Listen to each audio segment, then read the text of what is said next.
Welcome back to the channel, everyone. This year has proven to be a very interesting year when it comes to savings challenges. I'm not sure why I didn't notice this last year, but there seems to be a lot of these savings challenges going around, particularly with a lot of personal finance blogs, as well as a lot of other YouTubers in the personal finance niche. And one particular challenge that I found really interesting is what's called the 52-week challenge. And for those of you that may not know, it's where for each week that we have, which is 52 weeks, you save that amount of money. So for the first week, you'd save $1. For the 13th week, you save $13. For the 40th week, you save $40, all the way up to 52 weeks. And if you add all that up, by the end of the year, the running sum total would be about $1,378 that you would have saved total for the year. Now, while I really like this game aspect of the savings challenge, what I'm not too thrilled about are the actual numbers involved. And I totally get that $1,400 for some families is a lot of money. And for those of you that are doing that and pushing along, I 100% support you and commend you and have fun on the challenge. But for a lot of us, we can honestly do better than $1,400 a year. And my main concern is that we're going to be getting content with having mediocre results when we should be thinking bigger and taking that number, that 1,400, and multiplying that, say, by 5 or by 10, and striving to save around $14,000 per year. I'm going to go get some hot chocolate.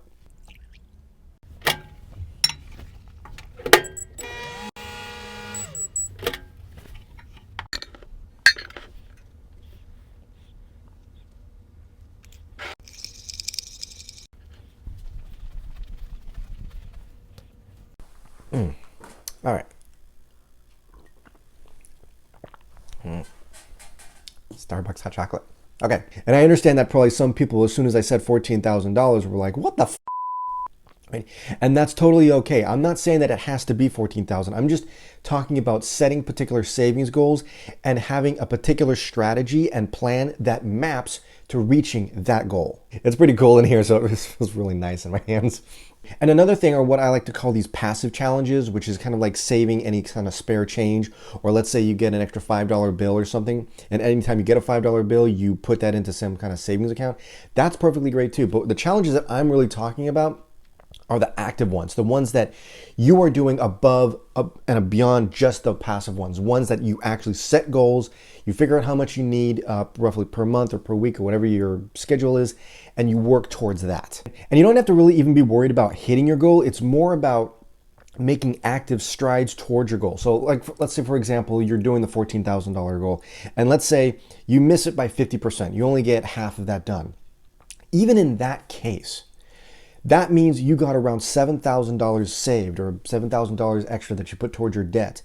That is nearly 5 times more money that you would have saved than had you just done the 52-week challenge just by itself. And on that note, I'm going to offer this modification to the 52-week challenge.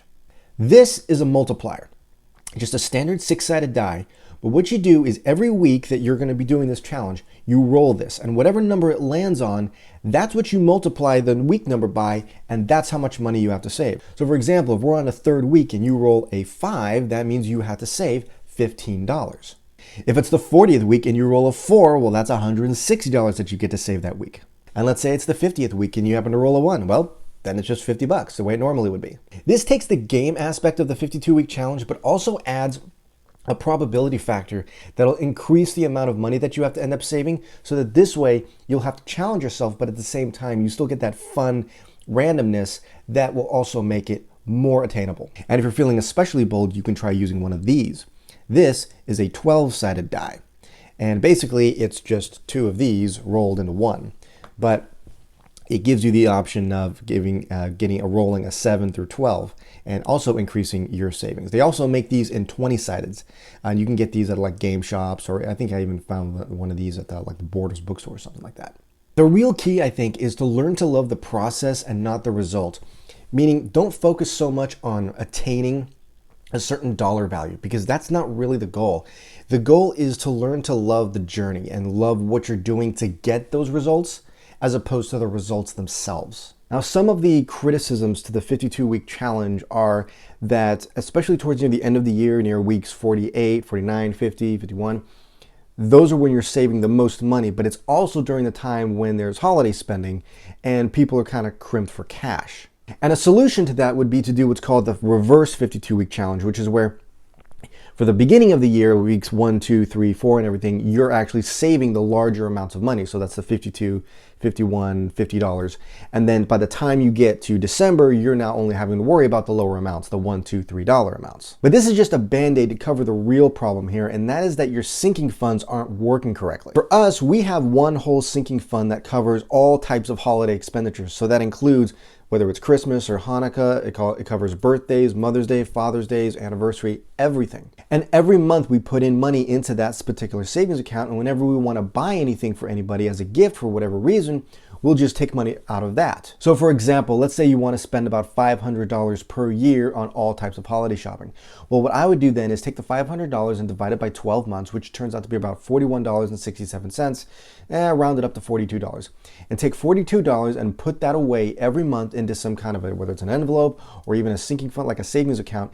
And that's the money that you use for all holiday shopping. This way, as you're going through your 52-week challenge or any kind of savings challenge, you can focus on that because your budget as a sinking fund already has that $42 going away, and so your holiday spending is all taken care of. And this way, you don't have to worry about saving money on one hand versus spending it on holiday shopping on the other. Whenever you're doing any kind of money challenges, especially savings and debt payoff challenges, it's super important to have a scorecard. I have a screenshot of a football game here, and on the bottom, you can see all the info on the status of the game. I can see Dallas has 13, New York has yet to score, there's about 10 minutes left in the third quarter, New York is on offense and has 3 more attempts to gain 5 yards for a first down. And I got all that info within 5 seconds of me seeing the scoreboard. So even if I just started watching this game, I'm all caught up. This is our scorecard for saving money in 2020. Now these are the numbers over here that we're going to put in for the values, and these numbers are made up here just for example right now, but this is the total amount that's achieved, and this is our target goal of $40,000 for this year that we're saving up for our house. Now watch what happens to this graph right here under June, as well as the thermometer when I add, say, the savings that we would have put in, say around 2468. Right? And so you can see that in June, this grows right up here, and the value over here in the thermometer grows. Here, I'll do it again. Like 45.0. Right? So you can see there, it really jumps up. All right, you can see that under July, and the thermometer really jumps up. Now this line right here, this is a target line. And what it is it's the average amount right here, which is the $40,000 divided by 12, for 12 months, which is about 3,333. This is just kind of like an average per month, what it would be. So kind of think of it like a first down line, just kind of tells us how far we have to go. We may hit it sometimes, we may not. It's just kind of there as a reference point. And this over here is just kind of a cool pick of a duplex. I thought it was, kind of interesting just to keep us motivated to kind of see something of what we're shooting for. Now currently, our situation looks like this. Right, because we don't have anything saved up in January right now. But what will happen is as the months go on, I will add values to here, and I will share this with you guys every month, so this way you can kind of see how we're doing on our savings challenge as the year go on.